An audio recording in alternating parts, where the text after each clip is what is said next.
semuanya, selamat berjumpa di kontekstual Bible Reading.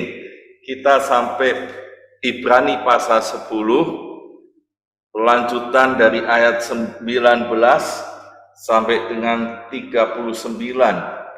Jadi saudara-saudara, oleh darah Yesus kita sekarang penuh keberanian dapat masuk ke dalam tempat kudus, karena Ia telah membuka jalan yang baru dan yang hidup bagi kita melalui tabir, yaitu dirinya sendiri. Dan kita mempunyai seorang imam besar sebagai kepala rumah Allah. Karena itu marilah kita menghadap Allah dengan hati yang tulus, ikhlas, dan keyakinan iman yang teguh. Oleh karena hati kita telah dibersihkan dari hati nurani yang jahat, dan tubuh kita telah dibasuh dengan air yang murni. Marilah kita teguh berpegang pada pengakuan tentang pengharapan kita, sebab Ia yang menjanjikannya setia. Dan marilah kita saling memperhatikan supaya kita saling mendorong dalam kasih dan dalam pekerjaan baik. Janganlah kita menjauhkan diri dari pertemuan-pertemuan ibadah kita, seperti dibiasakan oleh beberapa orang. Tetapi marilah kita saling menasihati dan semakin giat melakukannya menjelang hari Tuhan yang mendekat. Sebab jika kita sengaja berbuat dosa, sesudah memperoleh pengetahuan tentang kebenaran, maka tidak ada lagi korban untuk menghapus dosa itu. Tetapi yang ada ialah kematian yang mengerikan akan penghakiman dan api yang dahsyat yang akan menghanguskan semua orang durhaka. Jika ada orang yang menolak hukum Musa, ia dihukum mati tanpa belas kasihan atas keterangan 2 atau 3 orang saksi. Betapa lebih beratnya hukuman yang harus dijatuhkan atas dia yang menginjak-injak anak Allah, yang menganggap najis darah perjanjian yang menguduskannya, dan yang menghina roh kasih karunia. Sebab kita mengenal Dia yang berkata, pembalasan adalah hakku, akulah yang akan menuntut pembalasan. Dan lagi Tuhan akan menghakimi umatnya. Ngeri benar kalau jatuh ke dalam tangan Allah yang hidup. Ingatlah akan masa lalu, sudah kamu menerima terang. Kamu banyak menderita oleh karena kamu bertahan dalam perjuangan yang berat. Baik waktu kamu dijadikan tontonan oleh siksaan dan penderitaan, maupun waktu kamu mengambil bagian dalam penderitaan mereka yang diperlukan sedemikian. Memang kamu telah turut mengambil bagian dalam penderitaan orang-orang hukuman, dan ketika harta kamu dirampas, kamu menerima hal itu dengan sukacita. Sebab kamu tahu bahwa kamu memiliki harta yang lebih baik dan yang telah menetap sifatnya. Sebab itu, janganlah kamu melepaskan kepercayaanmu, karena besar upah yang menantinya. Sebab kamu memerlukan ketekunan, supaya sesudah kamu melakukan kehendak Allah, kamu memperoleh apa yang dijanjikan itu. Sebab sedikit, bahkan sangat sedikit waktu lagi, dan Ia yang akan datang sudah akan ada tanpa menangguhkan kedatangannya. Tetapi orangku yang benar akan hidup oleh iman. Dan apabila ia mengundurkan diri, maka aku tidak berkenan kepadanya. Tetapi kita bukanlah orang-orang yang mengundurkan diri dan binasa, tetapi orang-orang yang percaya dan yang beroleh hidup. Ibrani pasal 10 kemarin sudah menegaskan bahwa apa yang ada di dalam hukum Taurat hanya terdapat bayangan saja, tapi yang ada di dalam Yesus Kristus adalah penggenapannya. Dan kita melihat bagaimana perbandingan yang ada di perjanjian lama lewat hukum Taurat dengan perjanjian baru di dalam Yesus Kristus. Dan kita sudah tahu apa itu imam besar Harun dan imam besar agung yang sempurna di dalam Yesus Kristus, dan apa yang terjadi di dalam bait Allah, kemah suci, tabernakel, dan apa yang sudah digenapi di dalam Yesus Kristus.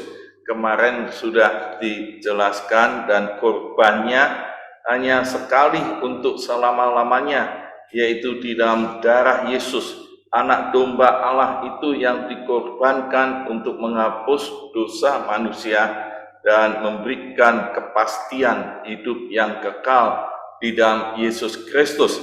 Nah, pasal 10 ayat 19 sampai 39 kita bisa melihat bagaimana orang yang benar akan hidup oleh iman, dan bagaimana iman itu harus dipelihara di dalam ketekunan. Dan kita tahu di ayat 19 dikatakan jadi, ya saudara-saudara, oleh darah Yesus sekarang apa yang ada di dalam kemah suci dikatakan di dalam tempat kudus dulu, ya tidak bisa orang itu masuk begitu saja di ruang kudus atau ruang maha kudus. Ruang kudus untuk imam-imam, ruang maha kudus untuk imam besar, dan itu menjadi perantara untuk relasi dengan Allah, sehingga di penggenapannya di dalam Yesus Kristus, Ibrani 10 ayat 19 dengan tegas katakan, jadi saudara-saudara, oleh darah Yesus kita sekarang penuh keberanian dapat masuk ke dalam tempat kudus langsung, karena tabir itu adalah diri Yesus sendiri, pengantara kita, imam besar yang agung, Yesus sendiri satu-satunya, sehingga kita bisa langsung relasi dengan Allah. Dia membuka jalan itu dengan tulus, ya dikatakan dengan tulus hati. Biarlah kita terus ada di dalam relasi dengan Allah, keyakinan yang teguh. Dan Tuhan Yesus mengajarkan kalau kita berdoa Bapa kami yang di surga, dan Tuhan Yesus juga mengajarkan 2 atau 3 orang minta dalam nama Yesus, dan inilah keyakinan di dalam nama Yesus doanya didengar dan dijawab Allah, dan itu relasi yang dekat dengan Allah, karena Yesus sebagai imam besar yang agung yang sudah berkorban dan membuka tabir itu, dan dikatakan dengan iman yang teguh, karena hati kita sudah dibersihkan, hati nurani kita, tubuh kita telah dibasuh dengan air yang murni. Lalu nasihatnya, marilah kita teguh berpegang pada pengakuan tentang pengharapan kita yang Ia janjikan, dan marilah kita saling memperhatikan, saling menolong dalam kasih dan pekerjaan baik. Jangan menjauhkan diri dari pertemuan-pertemuan ibadah kita, tapi justru saling menasihati. Saling menasihati untuk apa dikatakan di sini?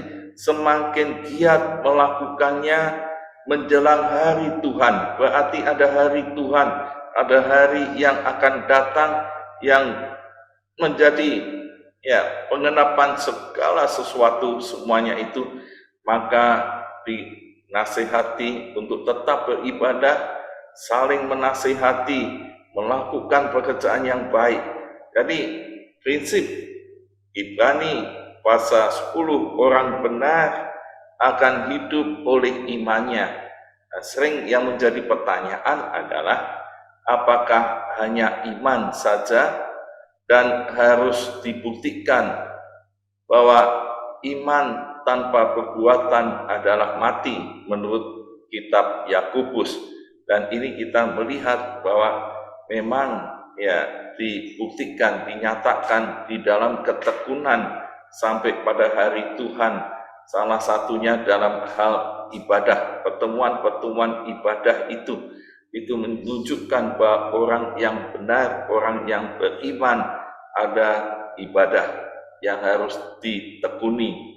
Dan selanjutnya kita tahu bahwa dinasihati supaya kalau sengaja berbuat dosa, sudah memperoleh pengetahuan tentang kebenaran, maka tidak ada lagi korban untuk menghapus dosa itu.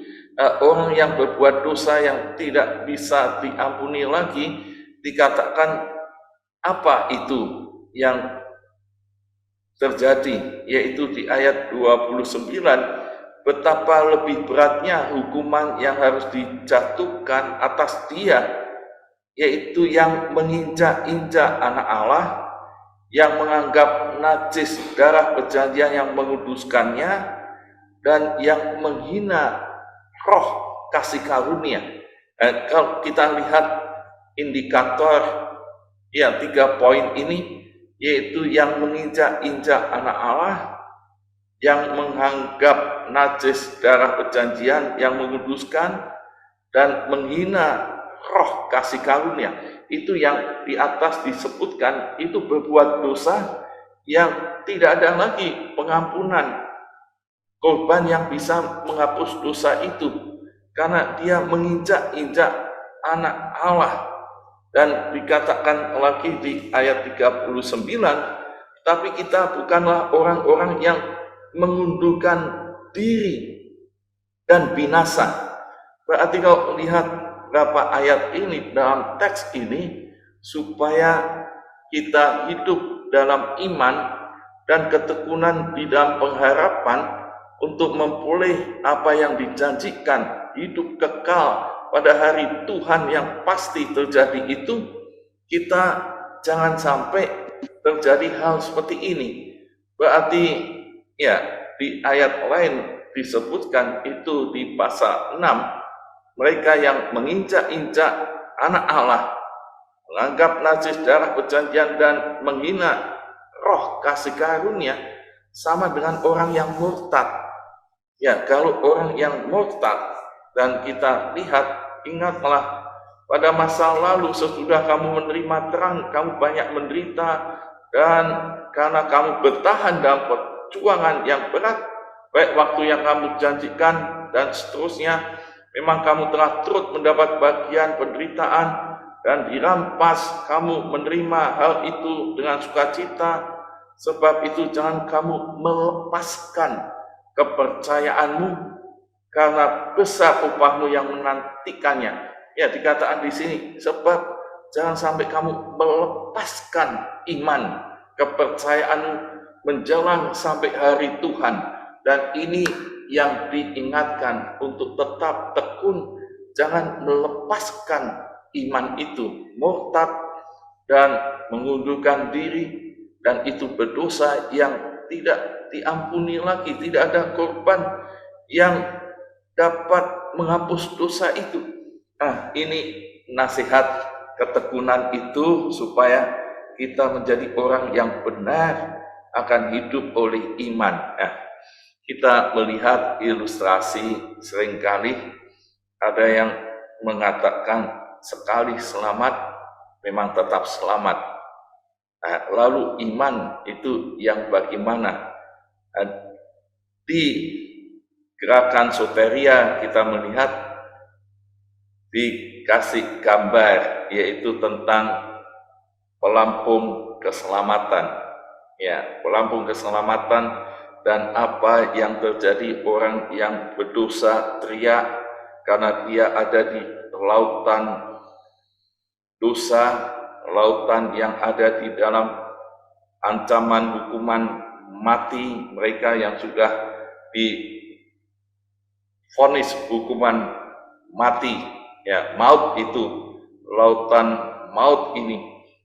Ada dua ilustrasi. Yang pertama, orang itu sudah tidak berdaya, tapi orang itu dijaring oleh kapal besar, langsung masuk dalam jaring itu, tinggal ditarik.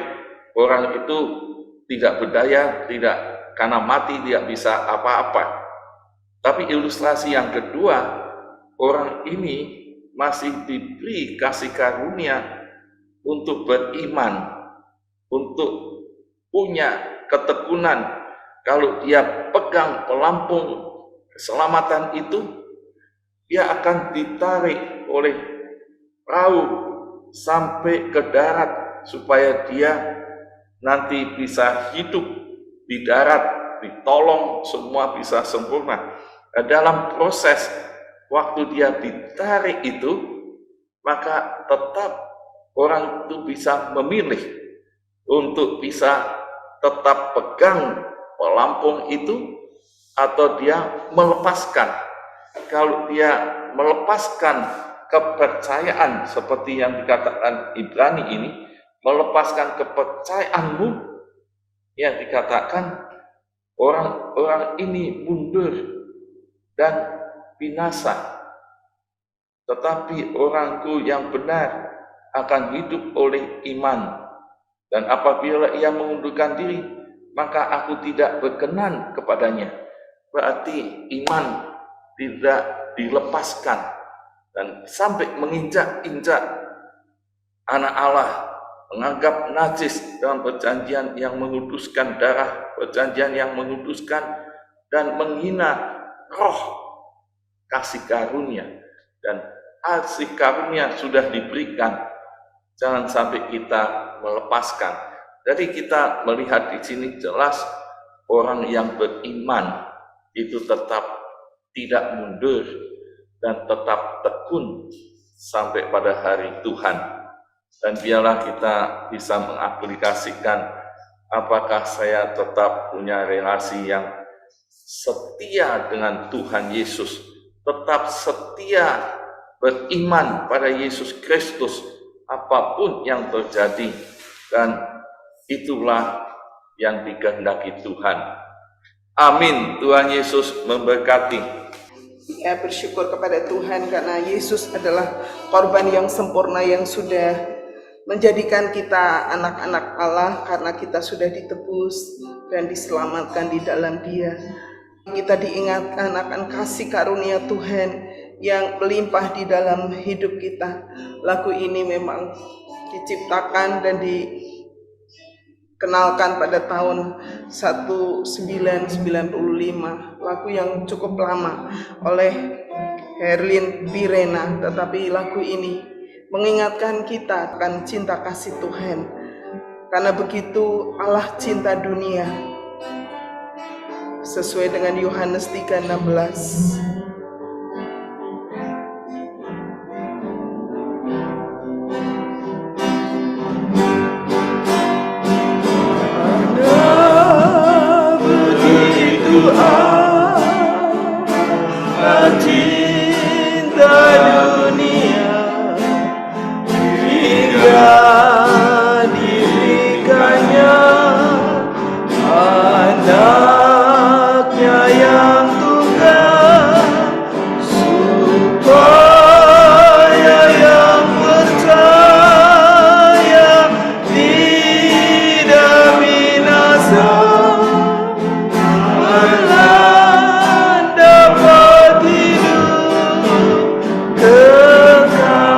Pujian ini menjadi doa kita untuk saudara-saudara kita. Karena begitu Allah cinta dunia, hingga diberikannya anaknya yang tunggal, supaya yang percaya jangan binasa,